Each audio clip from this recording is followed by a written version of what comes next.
السلام علیکم ورحمۃ اللہ وبرکاتہ۔ بسم اللہ الرحمن الرحیم۔ دین اسلام میں تمام علوم کی بنیاد دو سرچشموں پر ہے، دو چیزوں پر رکھی گئی ہے، قرآن اور سنت، جو صرف صحیح الاسناد احادیث سے ماخوذ ہو۔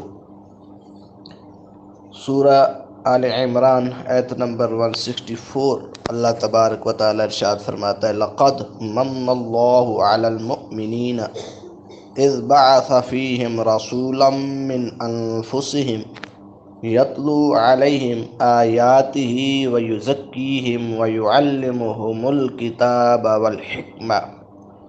بے شک اللہ عز و جل نے مومنوں پر احسان فرمایا ہے کہ انہی میں سے رسول کو مبعوث فرمایا جو ان پر اس کی آیتیں تلاوت کرتے ہیں اور انہیں پاک کرتے ہیں، وَيُزَكِّيهِمْ وَيُعَلِّمُهُمُ الْكِتَابَ، اور انہیں کتاب یعنی قرآن، والحکمہ، اور حکمت یعنی سنت کا علم سکھاتے ہیں۔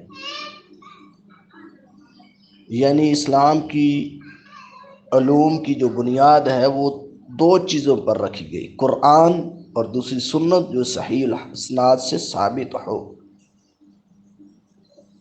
وَإِن كَانُوا مِن قَبْلُ لَفِي ضَلَالٍ مُبِينٍ، اور یقیناً وہ لوگ اس رسول صلی اللہ علیہ وآلہ وسلم کے آنے سے پہلے کھلی گمراہی میں تھے۔